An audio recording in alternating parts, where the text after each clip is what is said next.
Amados, a última oportunidade que nós tivemos aqui foi o ano passado. Nós falamos sobre cristologia, a tipificação de Cristo e um dos objetos de culto, de adoração, que era o tabernáculo. Você pode colocar nessa aqui da frente para mim, que aí me facilita? Obrigado. Na tipificação do tabernáculo. A gente viu alguns detalhes. Eu vou fazer uma revisão, porque eu vou continuar com mais 2 elementos novos, mas se você esqueceu, ou se você não estava aqui, eu vou passar rapidamente, coisa de 5, 10 minutos, pelos elementos que nós falamos em 1 hora. É bem provável que essa mensagem ou essa instrução esteja gravada, e se você quiser se aprofundar, você pode ver durante a semana, caminhando, vai caminhar, fica ouvindo, né? É bom, de repente, você dar uma atenção especial. Bom, na discussão que nós já fizemos, a gente foi olhar onde estava Deus, onde estava a pessoa de Deus. É óbvio que Deus está em todo lugar, né? Deus está em todo lugar, Ele é onipresente, tá? Mas Deus está em todo lugar com toda a sua característica, com todo o seu poder, não, com a sua graça, com a sua misericórdia, não.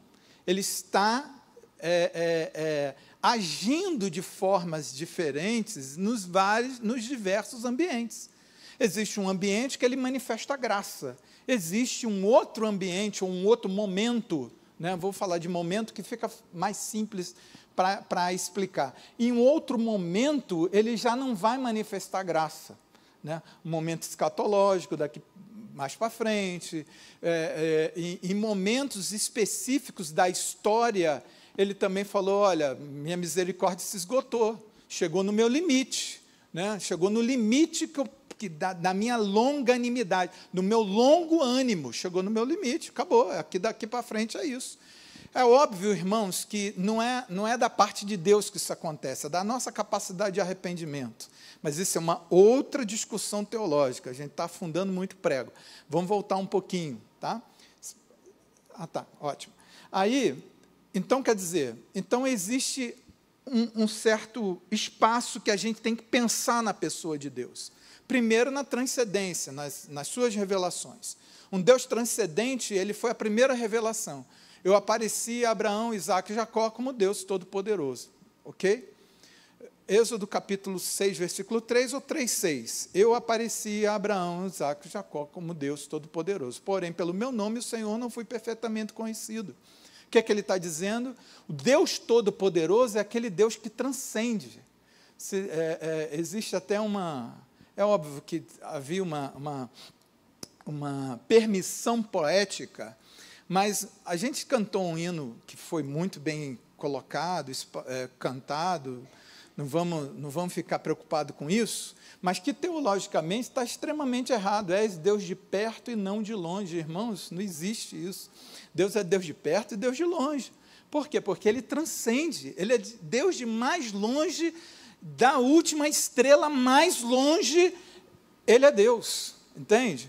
É claro que o autor dessa música, ele queria dizer, não, Deus não está longe de você. Concordo com ele. Por quê? Porque Deus é imanente e Deus é transcendente. Na imanência de Deus, ele está próximo, ele está dentro da casa.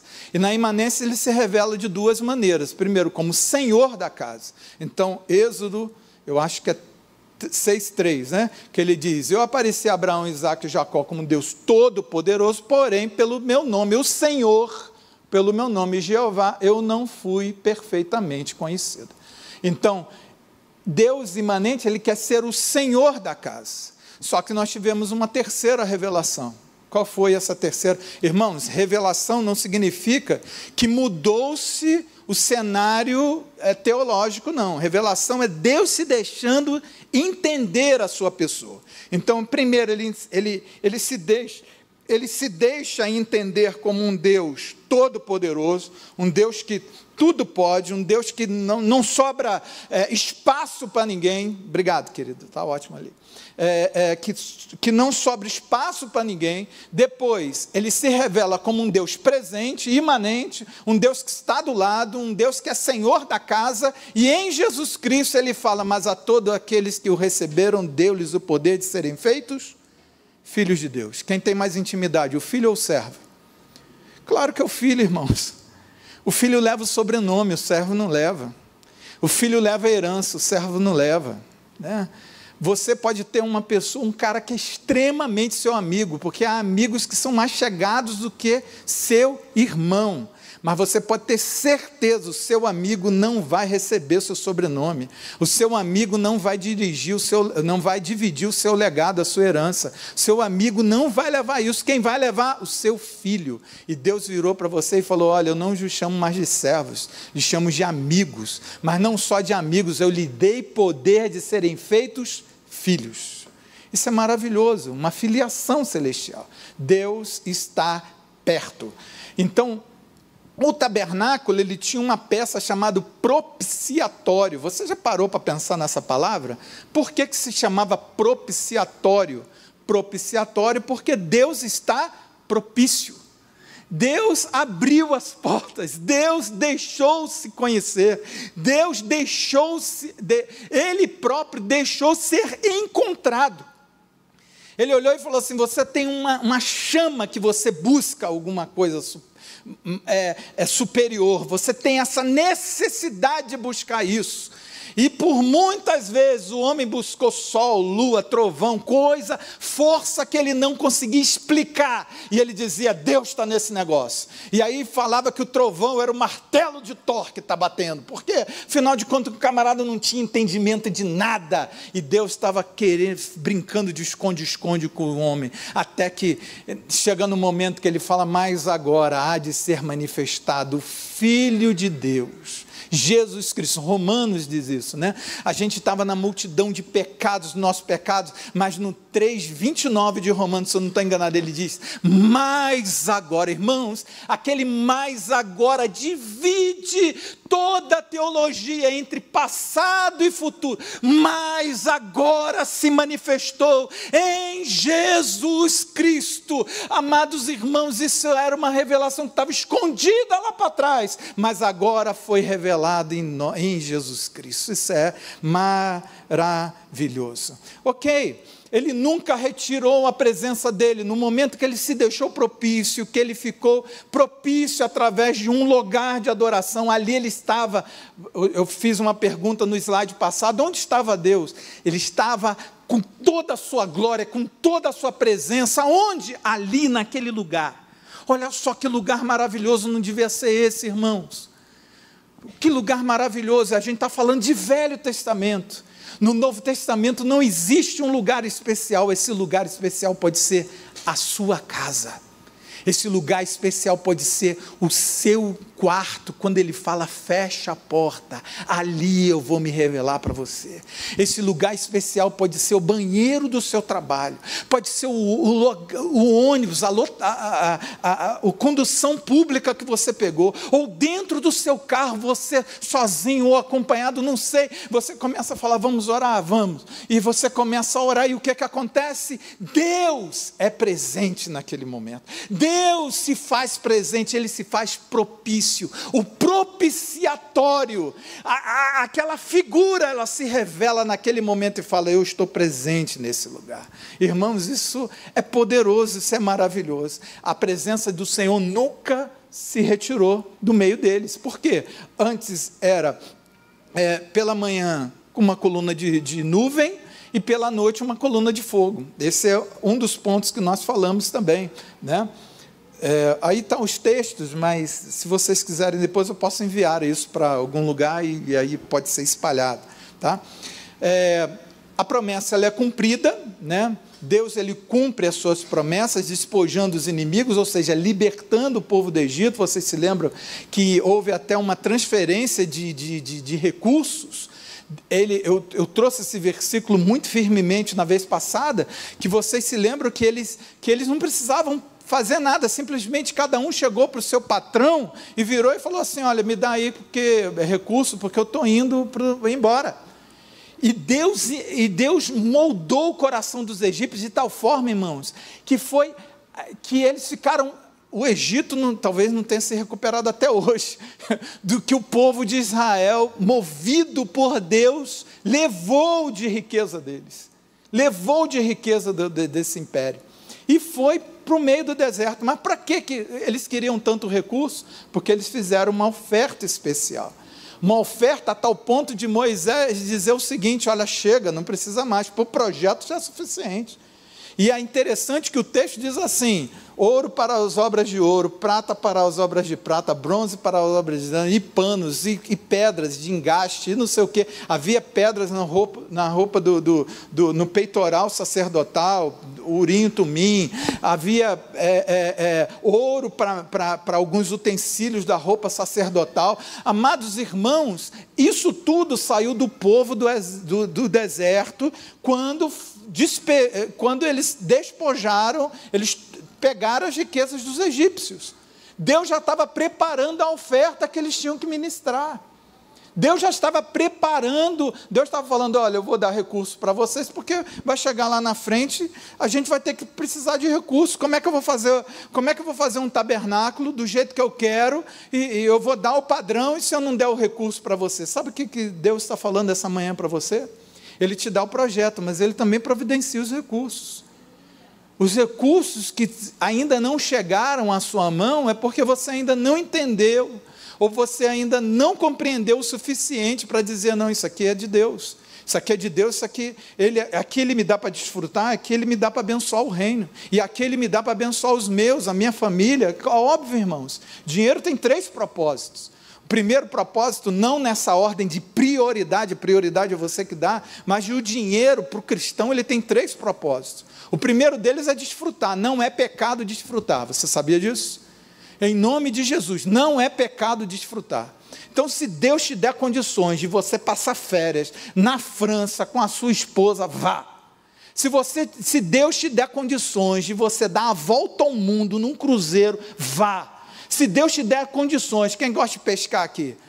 Eu gosto, pastor. Pescar no Alasca, Deus te deu condições, vai. Por quê? Porque desfrutar é bênção de Deus. Eu que sou pai, sei dar coisas ruins para os meus... Sou mal, sei dar coisas boas para os meus filhos. Se eu vejo, eu estava conversando com o pastor dele, falando de filhos, se eu vejo os meus filhos abençoados, irmãos, eu não vou ficar triste, eu vou ficar feliz.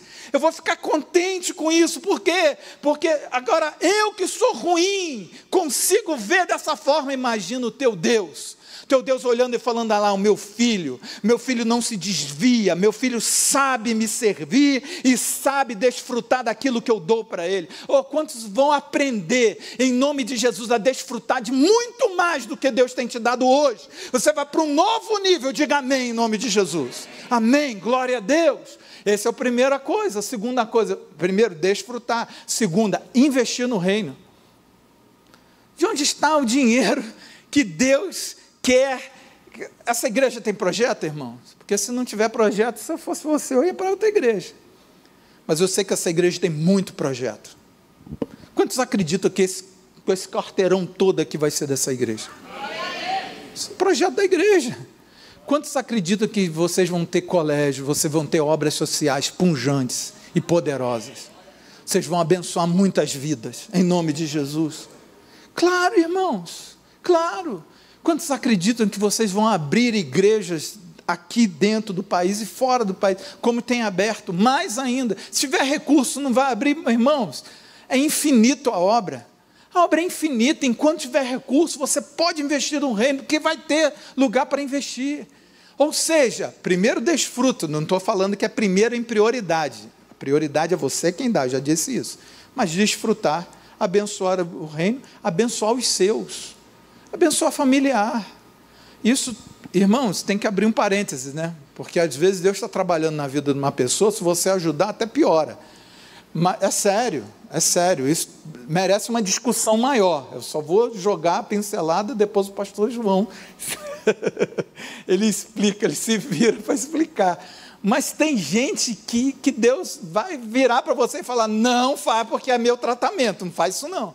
Mas o normal é que você abençoe pessoas dos seus ciclos, filhos, pais, por aí vai. Isso é o normal, isso é família, né? Abençoar os seus, ok.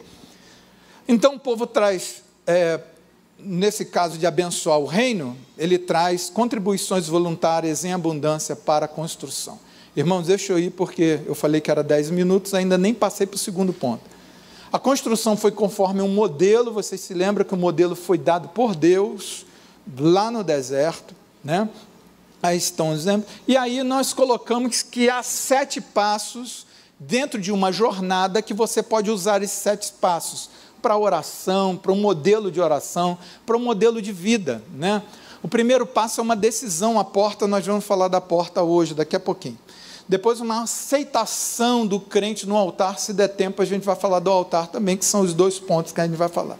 Depois existe uma pia, que aí é uma lavagem pela palavra, depois uma comunhão junto à mesa, aí já estou no lugar santo, havia uma mesa de pães, ali fala da comunhão, um altar de incensos, bem em frente, ele entrava no Santo dos Santos, o candelabro ficava do lado direito, o pão do lado esquerdo, e o altar de incenso na frente. O altar de incenso não pode ser confundido com o altar de holocausto, que é lá atrás. Esse era de ouro, de trás era de bronze.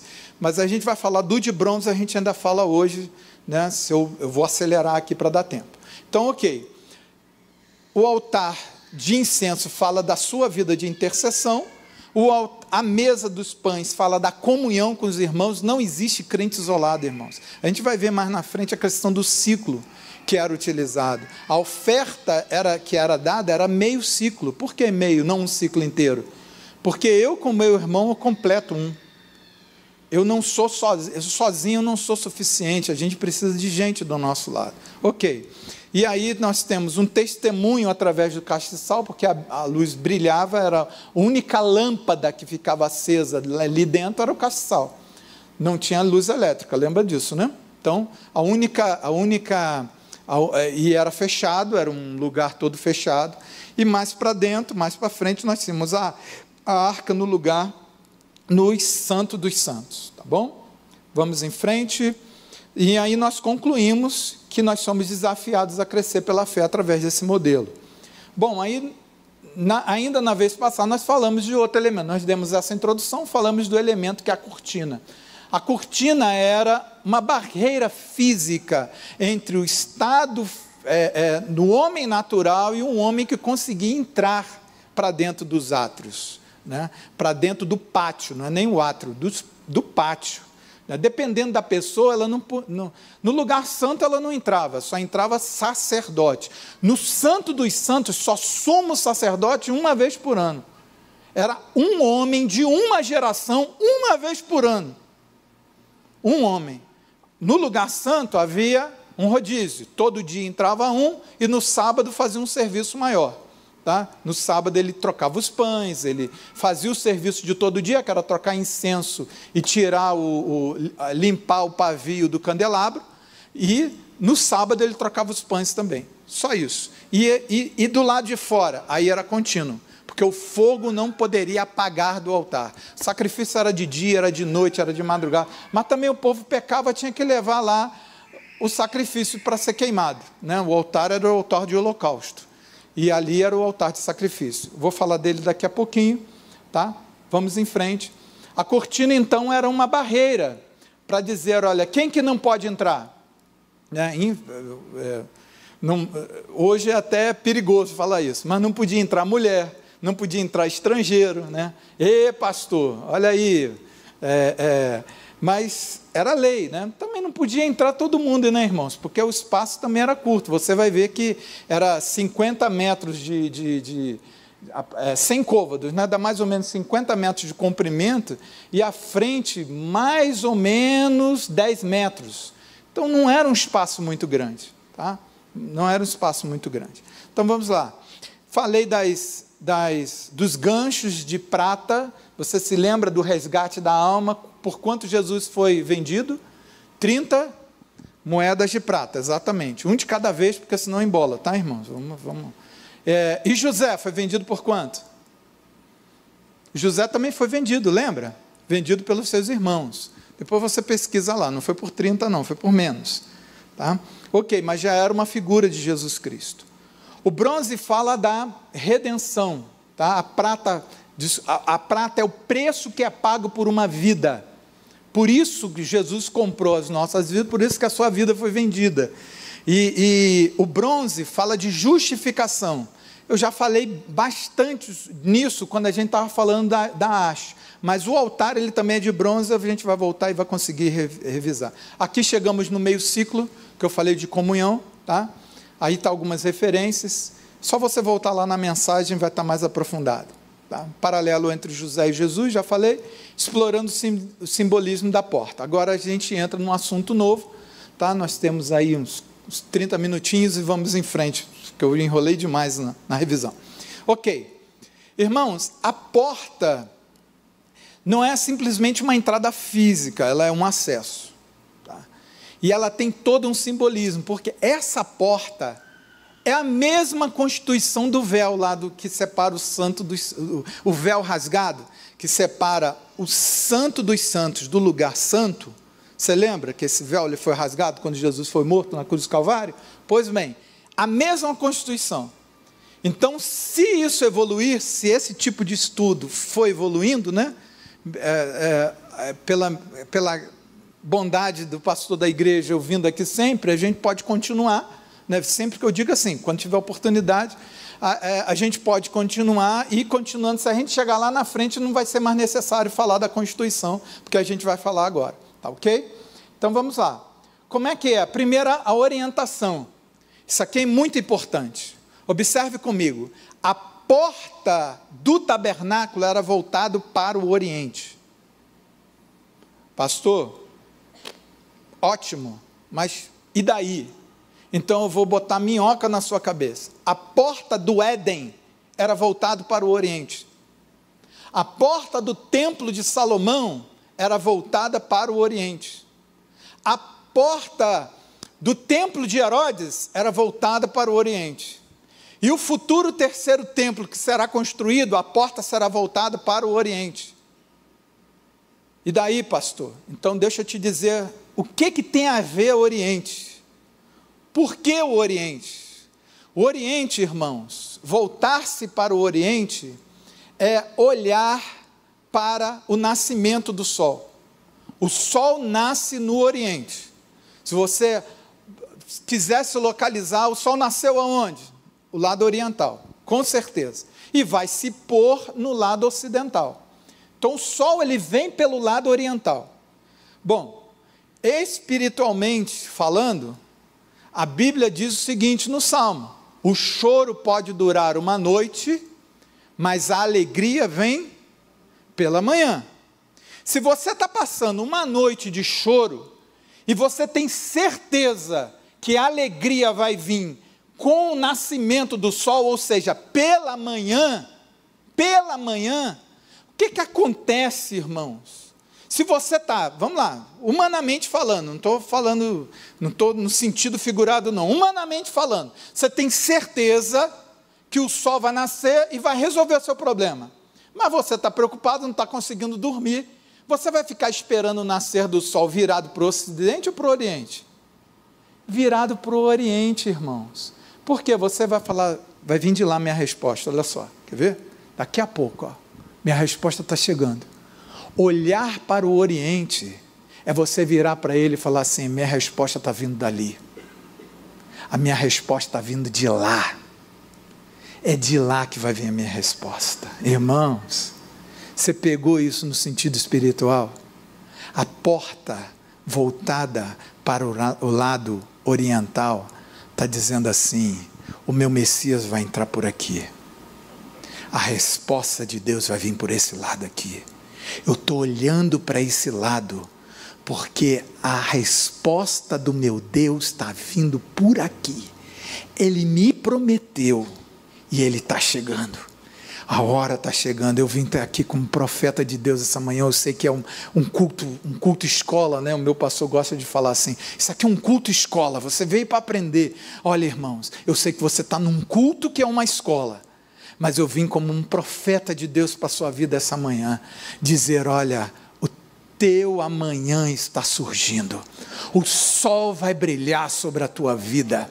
Tem resposta de Deus vindo em nome de Jesus, em tua direção, em nome de Jesus Cristo. Tem resposta de Deus.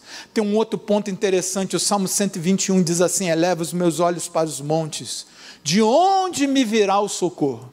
O meu socorro vem do Senhor que fez os céus e a terra. Irmãos, elevar os olhos para os montes. Que monte é esse? São os montes que estão do lado oriental da cidade de Jerusalém, que tem uma esperança. Qual é a esperança? Do Messias vir encostar naqueles montes, tocar os pés naqueles montes, e nisso aqueles montes se fenderão, e ele entrará pela porta oriental, ou a porta messiânica, sentará num trono de Jerusalém, e ele comandará esse mundo por 1000 anos, estabelecerá um milênio.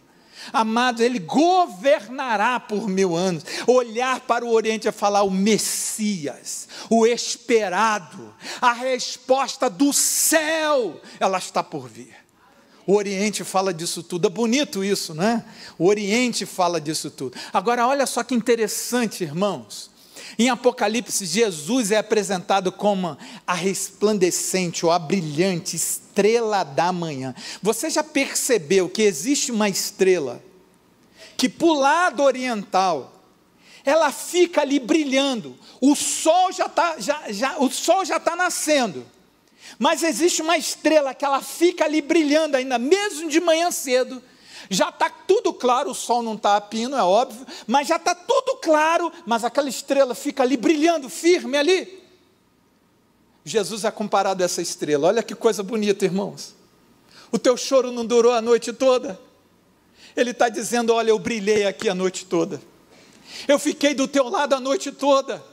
Você não percebeu, mas eu estava aqui presente a noite toda, e eu sou a estrela que brilho de dia, porque a tua resposta está vindo, mas eu queria te dizer que eu fiquei a noite toda do teu lado. Eu brilhei a noite toda do teu lado. Você não passou essa noite sozinho. Você não passou essa noite sozinha. Eu estava aqui ao teu lado. Mesmo a resposta chegando, eu quero te dizer que eu passei a noite toda do teu lado. Oh, meu irmão, Jesus não te abandona. Ele está ao teu lado sempre. Essa localização é maravilhosa. Fala muito a respeito. Ezequiel e Mago eu vou deixar para depois, porque senão o tempo não dá. Ok, a estrutura da porta, havia 4 colunas para segurar, porque a porta não era uma porta de madeira, não era uma porta, era uma porta de cortinas, certo? Então tinha que segurar. Então havia 4 colunas, o tamanho da porta era 20 côvados, dá mais ou menos 9 metros, eu falei a largura, me perdoe, eu estava com essa medida na cabeça, a largura é o dobro, né? É quase 20 metros, tá? A entrada, a frente do tabernáculo, e a metade ali no meio era a porta. Então 10 metros era a porta, daí sobrava 5 para um lado, 5 para o outro. Eu estou aproximando o côvado para 50 centímetros, na verdade não dá 50, dá 47 uns quebrados. Mas vamos arredondar para 50, para ficar mais redonda a conta, tá? Então a porta do tabernáculo, a frente do tabernáculo, eu falei 10 metros, irmãos, me perdoe, é 20. A entrada, a porta sim era 10 metros, tá? O acesso era de 10 metros. Continuando, agora sim os elementos constitutivos, eram 4 véus, 4 véus de 4 cores distintas. A primeira cor era a cor branca. Quanto ao branco, nós já falamos, quando nós falamos da barreira física que existe, o branco é a pureza. Mas era um branco de um linho retorcido. E você que veio na vez passada, você vai lembrar que eu falei que linho. Bom, linho, irmãos, nós temos roupa, feito de tudo quanto é que é origem, né? Existe pano de origem animal, A seda, por exemplo, é origem animal. Existe pano de origem vegetal, o algodão é vegetal. Existe pano sintético, né, que aí vem do produto do petróleo, né, que aí tem vários também, ok? A matriz deve ser a mesma, vão só melhorando ali, ok? E panos, óbvio que vai fazer misto, né? Eu tô no meio de uma cidade que é polo nessa. Vocês que têm que me dar aula nesse negócio. Mas para a Bíblia está bom o suficiente o que eu sei, né? Vamos dizer assim. Bom, mas o linho, qual é a origem do linho? O linho é uma árvore, é uma origem vegetal, tá? Mas a cor do linho não é branca, você sabia disso? A cor do linho é um marronzinho, é um creme, né? O linho cru, ele não é branco, então ele precisava ser alvejado, ele precisava ser branqueado, precisava de usar alvejante, né? Uma água sanitária, um cloro, sei lá, que botaram lá para deixar ele branco, certo? Isso já fala alguma coisa. Existe uma obra espiritual na nossa vida. A gente não nasce branco, irmãos. A gente nasce meio sujinho. E Jesus tem que fazer essa lavagem em nós. Então esse é o primeiro ponto. O segundo ponto é a nossa ligação celestial. O pano azul fala de perfeição, fala dessa perfeição celestial, irmãos, ligada às coisas do céu, das coisas de Deus. Agora, olha que coisa interessante, na porta não fala só de santificação, e não fala só das coisas celestiais, da obra celestial, fala também da obra terrena, porque havia um tingimento carmesim em uma dos véus, em uma dos panos. Esse tingimento carmesim fala de onde? Dos nossos pecados, do sangue de Jesus vertido na cruz do Calvário. Aponta exatamente para isso. Está dizendo, olha, você é humano, você pecou, mas o seu pecado pode ser como a carmesim, como diz Isaías, eu transformarei ele mais alvo do que a neve, eu vou branquear esse negócio. Agora, irmãos, você sabia que a púrpura, que era outra cor, ela tem ligação, inclusive na Bíblia Sagrada, além do simbolismo que tem depois, e veio até da Bíblia, com a realeza. Os reis se vestiam de púrpura. Por quê? Porque era caro tingir a púrpura. Por que era caro? Porque você tinha que misturar o azul com o vermelho. Você tinha 2 tingimentos, e isso deixava o pano mais caro ainda, porque ao invés de você fazer um tingimento, um processo só, você tinha que fazer 2. E esse processo de tingir 2 vezes deixava a púrpura muito cara. E por ela ser muito cara, os nobres usavam. Se ele quisesse mostrar que ele tinha dinheiro, ele ia andar de cor púrpura. E aí ele usava essa púrpura. Alguém sabe o que é púrpura? Púrpura é um roxo, mais ou menos, né? Só para os homens aí que só tem 16 cores na cabeça. Então, roxo eu acho que está na cabeça de vocês, né? Ok, beleza. Porque a gente tem pouco bytes para cor, né? As mulheres têm um aspecto enorme, tem 4K para guardar a cor, né? Tem cor de tudo quanto é jeito, e às vezes ainda caio na bobeira de discutir cor com a minha mulher. É óbvio que eu perco, né? Não tem como, né? Mas eu só consigo enxergar umas 4 ou 5, não que eu seja daltônica, porque a minha cabeça não programa mais do que isso, mas e aí a mulher tem capacidade. Então, para vocês, homens, púrpura é mais ou menos um roxo, tá bom? Ok. Então, voltando. Agora você percebe, olha o simbolismo do azul. O simbolismo do azul fala das coisas celestiais. Olha o simbolismo do vermelho. O simbolismo do vermelho fala das coisas humanas, das coisas terrenas, do preço que foi pago pelo pecado. Por que Jesus é rei, irmãos? Porque ele tem uma natureza divina e ele tem uma natureza humana. Um anjo não podia ser rei. Um homem não podia ser rei. O rei, ele tinha que vir com uma natureza humana e uma natureza divina. Eu só tenho natureza humana. Através de Jesus Cristo eu tenho acesso ao divino. A porta é Jesus. Ele me deu acesso, mas natureza, não, eu fui criado, minha natureza é humana, eu tenho um espírito, é óbvio, né? Não estou falando que, eu digo natureza, origem, a minha origem é humana, é óbvio, eu nasci em carne. Agora, aquele que nasce da carne é carne, depois, graças ao bom Deus, pela sua misericórdia, nasci espiritualmente também, pela misericórdia de Jeová, pela bondade, pela graça de Jeová, nasci para uma nova natureza. E agora, depois de aceitar a Jesus, eu tenho também, vamos dizer, as duas naturezas. Mas Jesus não. Jesus nasceu com as duas naturezas, humana e divina. Habitava nele toda a plenitude, diz Colossenses, toda a plenitude da divindade. Oh, irmãos, isso é maravilhoso. Maravilhoso. Ele é o nosso rei. Vamos continuar.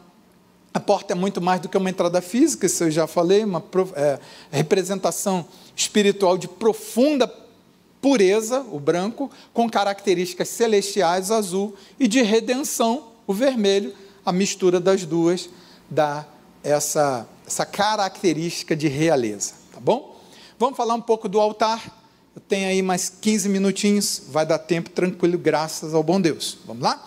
Então, o altar, irmãos, ele tinha 5 côvados, tá? Quadrado, 5 côvados. Coloca isso na sua cabeça. Um côvado é mais ou menos essa distância aqui, né? Então, um côvado, 5 côvados. O que dá isso? 2,5 metros. Estou botando o côvado 50 centímetros. 2,5 metros quadrados, tá? Pontas em cada canto do altar. O altar era de bronze, mais ou menos 1,25 m de altura. Fechou? Deu para visualizar bem? Tranquilo. Se vocês... Eu não vou abrir o texto, irmãos. O pastor faz um estudo bíblico, não abre, está mergulhado de texto bíblico aqui. E confira, tá? Confira em casa. Esse texto de Êxodo, que seria o texto que nós leríamos no início, esse texto de Êxodo fala toda a descrição do altar, tá? Você confere lá, Êxodo 27, de 1 a 8, tá bom? Você confere depois, não tem problema não. Ok, vocês confiam em mim, que eu pelo menos vou tentar ficar dentro das 4 linhas do texto, tá?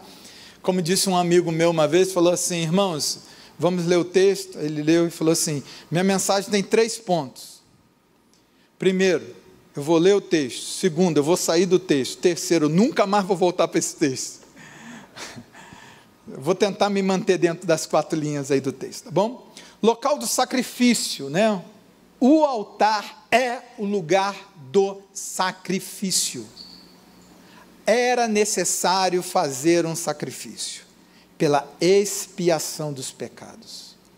O homem não consegue pagar a pena pelos seus próprios pecados. Por quê? A pena pelo pecado, talvez você não acredite nisso, mas o salário do pecado é a morte. É a morte. Quem deveria estar na cruz? Ah, Barrabás, pastor, porque Barrabás foi solto. Não, eu não tinha condições de pagar a pena pelos meus próprios pecados. E não é pelo pecado que eu cometo todo dia, é o pecado original, o pecado que eu carreguei comigo. Deus olhou lá de cima e falou assim, não é justo. O que não é justo? Não é justo que ele carregue o pecado da humanidade, que a humanidade venha carregando o pecado. Então, como eles não fizeram nada, olha como Deus é maravilhoso, irmãos. Como as próximas gerações não fizeram, apesar que são ruins. Você não é bonzinho, não. Se você acha que você é bonzinho, irmão, para de usar desodorante um dia para você ver. Na sua natureza fede, irmão. É ruim o negócio. Como eles não tiveram culpa, entre aspas, eles também não vão precisar de participar da minha solução. Eu vou oferecer o cordeiro. Eu vou dar o cordeiro que vai tirar o pecado do mundo. Oh, meu irmão, às vezes a gente imagina a lei e tenta cumprir a lei. Um amigo meu me mandou um slide de um estudo, um camarada muito inteligente. Pastor, ele é até de São José dos Campos, cara formado pelo ITA, dá aula lá também. Muito inteligente. Ele mandou um slide de um estudo que ele estava fazendo, e ele falou assim: Miranda, vê isso, porque o meu nome de guerra lá na Força Aérea era Miranda. Miranda, vê isso aí, olha só como é que ficou legal. Aí ele colocou assim, 4 tipos de pessoas. Os que dependem da lei, obedecem à lei e dependem da lei. Os que desobedecem à lei, mas dependem da lei. Os que desobedecem à lei, mas dependem da graça. E os que obedecem à lei, mas dependem da graça. Irmãos, eu quero obedecer à lei, mas eu não dependo da lei. Eu dependo da graça. Mas por que o senhor quer obedecer à lei então, pastor? Porque desobedecer à lei é ruim demais, a gente fica de castigo, a gente apanha. E olha, pode ser a lei do homem, pode ser a lei da igreja, do que for. Desobedecer é ruim, bota a gente de castigo, a gente apanha. Então vamos obedecer, mas não tem problema, eu não dependo dela. Eu dependo da graça. Eu dependo do sacrifício. Daquilo, do sacrifício do Cordeiro de Deus que tirou o pecado do mundo. Agora, o altar ele não fala só do sacrifício fundamental, ele fala do sacrifício de tudo que vale a pena. Irmão, você já percebeu que hoje nós estamos, hoje que eu digo assim, né, isso não é de hoje, mas principalmente no tempo que nós estamos vivendo, as promessas são de coisas fáceis. Você toma uma pílula, você emagrece.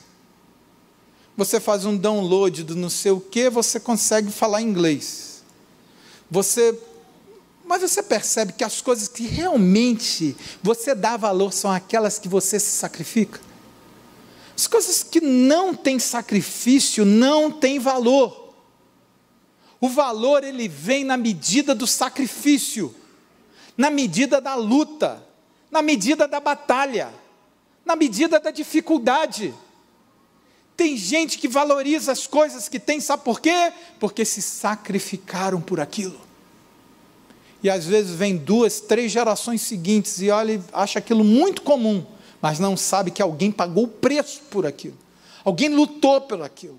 Alguém não dormiu por causa daquilo. Alguém orou muito por causa daquilo. Sabe? E às vezes você, mas é normal, não é. Agora escute uma coisa, no campo espiritual, acontece muita coisa boa na sua vida que não foi você que se sacrificou. Foi o seu pastor que orou por você de madrugada e que você nem sabe. Foi a sua mãe, foi uma intercessora, foi alguém que pagou o preço por você. Me lembro que o pastor João, quando eu dirigi a igreja, eu tinha o nome de todos os membros da igreja. E de tempos em tempos, eu estou falando isso porque eu sei que o pastor também faz. E de tempos em tempos eu girava aquela lista de oração, apresentando a Deus de madrugada. Passei N madrugadas acordado orando pelo povo da igreja. E às vezes o povo recebe a bênção, não sabe nem de onde vem, querido. Existe uma autoridade, um fluxo que que vem do céu, passa pela vida da sua liderança, e dependendo da liderança, ele bloqueia ou ele libera, ou é como, só passa por ele, chega até o povo. Irmão, irmã, você tem que saber, existe um altar de sacrifício queimando 24 horas na presença de Deus. Um altar pagando preço. É interessante que você não podia fazer altar em outros lugares. Vou fazer um altarzinho aqui. Vou fazer um altar ali. Não, o altar era um lugar único. Era proibido você fazer um altar em um outro lugar. Você sabia disso? Proibido você fazer um altar individual. Pastor, eu podia dar uma oferta? Óbvio. Pastor, um profeta podia chegar e fazer, podia, mas não podia instituir aquilo como regra, como culto. Ali era uma coisa esporádica. Havia um lugar de culto, havia um lugar de adoração. Continuando, os elementos constitutivos, o primeiro, bronze, nós já falamos de bronze. Bronze fala do preço da justificação de alguém. Ou seja, a justiça está ligada ao bronze. Lá na outra semana eu falei da nossa justiça, trapos de imundícia. Esses versículos todos estão lá atrás. Mas eu quero falar hoje de madeira. A madeira de acácia, que era uma madeira comum, e ela foi usada não só no altar, mas também foi usada lá dentro. Lá na arca, era madeira de acácia. Você sabia que lá não tinha os elementos, as formas, as serras, por carpinteiro trabalhar que nem hoje? Tinha um formãozinho, mas não era as serras todas. Então a madeira, quando colocava uma sobre a outra, ficava um buraco. Ficava um buraco na madeira. Agora você imagina fazer um altar, fazer um tampo aqui de bronze, porque senão o altar ia pegar fogo, de bronze para poder queimar em cima, um caixote de madeira embaixo, e esse caixote de madeira está todo descoberto. O que eles fizeram? Cobriram tudo de bronze. Tudo de bronze, foi coberto de bronze. Então aqueles buracos que ficou na madeira, aquelas frechas, foram trapadas com bronze. Não é isso que acontece na nossa vida? Nós somos essa madeira comum de acácia. E Deus vem, dependendo do instrumento, dependendo do momento, Ele vem e cobre com bronze. O que é bronze? Justificação. Sabe o que é justificação na vida do crente? Não é a tua justiça, irmãos, é um carimbo que o céu coloca sobre a tua vida. Um carimbo.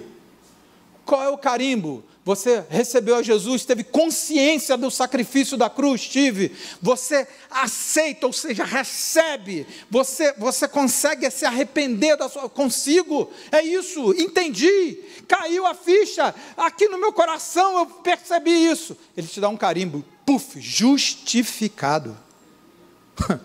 Foi pago. O preço foi pago. Você está justificado. Não precisa mais carregar nada do que você fez no passado. Está justificado. Quem olha de fora não vê um caixote de uma madeira frágil, cheio de não. Vê o bronze. A justificação de Deus na sua vida. Amém?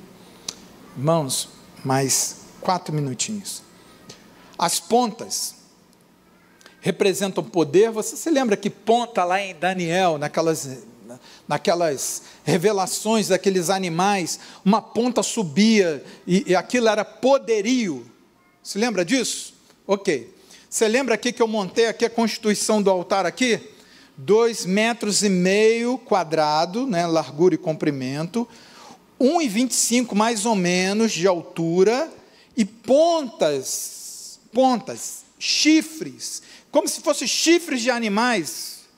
Eles moldaram aquilo em bronze e mantiveram nas pontas do altar. Para que serve esse chifre? Para que serve? Você se lembra? O sacrifício era feito em cima do altar. Pegava o bichinho vivo, pegava o cordeirinho vivo, amarrava ele, as pernas dele, as patas, né, dele, em diagonal, e a cabeça ficava para fora, para um dos lados, e aí sacrificava o bichinho ali em cima do altar, com as pernas amarradas nessas pontas. Se lembra do profeta que fala assim: atraí-vos com cordas humanas, com laços de amor. Deus nos amarrou ao altar, porque segurar a ponta do altar, irmãos, significa a salvação. Você se lembra quando Adonias estava fugindo? Você lembra disso? Quem está aqui comigo ainda? Adonias estava fugindo do seu irmão Salomão, porque ele tinha se autodeclarado rei, e o rei Davi falou: mas Adonias se autodeclarou rei? Não, de jeito algum, pode trazer Salomão aqui, Salomão que vai ser rei. Instituiu Salomão. Adonias pede misericórdia para o seu irmão, mas como que ele pediu misericórdia? Ele foge e segura nas pontas do altar e fica, e alguém vira e fala assim: olha, Adonias está segurando nas pontas do altar. O que ele está dizendo? Se quiser me matar, vai ter que desonrar o altar de Deus. Aqui no altar não pode ter morte minha, Por quê? Porque o sacrifício está sendo feito. Se Jesus fez o sacrifício, eu posso estar amarrado às pontas do altar. Atraí-vos com cordas humanas, com laços de amor. Jesus te amarrou às pontas do altar, mas pelo amor dele. Alguém pode ter vindo até para o Evangelho com medo de ir para o inferno. Mas, irmãos, tem vezes que eu nem lembro que existe inferno. Porque eu sei que o sacrifício da cruz não foi para me livrar do inferno. Foi para proporcionar uma vida com Ele para a eternidade. Foi para isso. Ah, pastor, eu tenho medo de ir para o inferno. O senhor não tem, não? Se eu parar para pensar, eu vou ficar com medo de ir para lá. Mas eu não quero ter medo de ir para o inferno. Eu quero ter felicidade. Porque Ele pagou o preço para eu ir para o céu. Para eu morar com Ele eternamente. Isso é maravilhoso. As pontas representam poder. As pontas representam segurança. E como é que era feito o sacrifício? Agora, para terminar, porque senão eu vou passar do horário. O horário já bateu o meu horário. Sacrificava, pegava, aspergia com o dedo do sacerdote o sangue do sacrifício nas pontas, nas 4 pontas do altar, e o restante do sangue era colocado na beira do altar, aos pés do altar. Deixa eu só acelerar aqui para ver se está faltando alguma coisa. Faltando alguma coisinha. Fogo, os elementos ligados. Ok, vamos ficar na ponta mesmo, sem problema. E aí, amados irmãos, eu acho que vai dar problema na transmissão se eu fechar. Ah, não deu não. Deu. Desculpa, fui eu que fiz besteira. A ponta do altar fala desse poder. Você pegava o sangue, pingava na ponta do altar e derramava o restante no pé do altar. Observa comigo. Existe uma expressão, obrigado por ter voltado. Existe uma expressão maravilhosa que a gente usa, principalmente no círculo de oração, né? Fala assim: o sangue de Jesus tem poder. Tem ou não tem poder?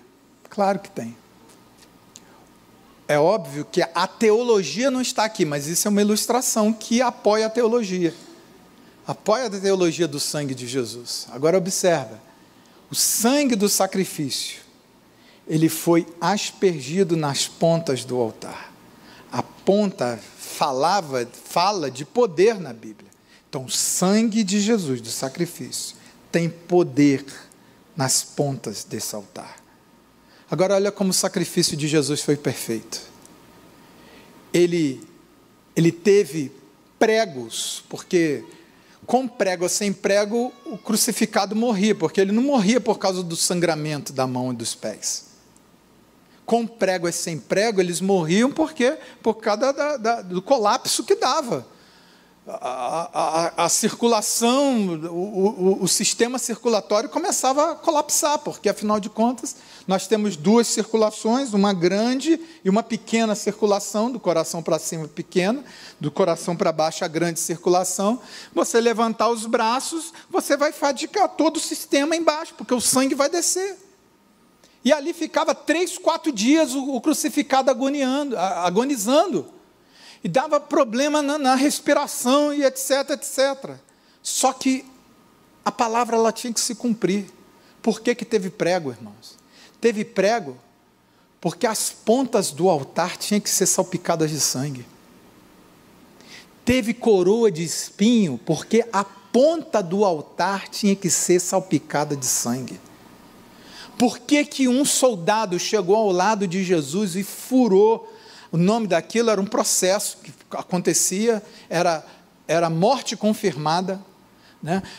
Tentava com uma lança atingir aqui, cutucar aqui, para ver se furava a pleura, né, a camada ali do pulmão, para sair a água e a cavidade do coração, para sair o sangue que está ali. Para quê? Para confirmar a morte do camarada, morte confirmada.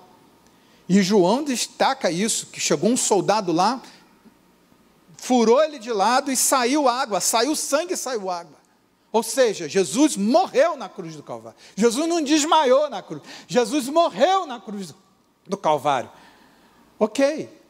Só que o sangue do animal, ele tinha que ser depositado aos pés do altar, para o sacrifício ser perfeito. Sangue nas pontas e sangue ao pé do altar. O sacrifício, agora eu vou desligar, filho, pode desligar aí. O sacrifício de Jesus foi um sacrifício perfeito. Eu quero orar por você. Não sei se essa palavra edificou a sua vida ou se só trouxe conhecimento bíblico. Uma coisa ou outra, eu espero que você saia daqui mais crente, tomando uma decisão à porta. A porta diz de pureza, a porta fala das coisas celestiais, das coisas humanas, e a mistura delas te leva para a realeza. Te leva para a realeza. Jesus participou da tua humanidade para você participar da divindade dele. O verbo se fez carne e agora a carne tem que se fazer verbo. A carne tem que se fazer verbo. Mas só isso, pastor? Não. Diante do altar nós somos justificados. Eu não sei qual peso você tem trazido, um peso de história familiar, um peso de... não sei que peso você tem trazido, mas eu quero declarar essa manhã, que todo peso fica diante do altar. Eu não tenho mais história para trás. Aquele que está em Cristo, nova criatura é. As coisas velhas já passaram, e eis que tudo se fez novo. Você é uma nova criação. Eu gosto dessa palavra. Infelizmente, na língua portuguesa ainda não colocaram isso, mas o original fala assim, nova, não é nova criatura, nova criação. Deus te criou novamente. Você nasceu de novo. Novo nascimento em Cristo Jesus. E por isso você é justificado nesse altar. Amém? Baixa a sua cabeça. Querido Deus, eis aqui o teu povo, a tua igreja. Esse povo ama a tua palavra. Esse povo se delicia com a tua palavra. Esse povo absorve a tua palavra.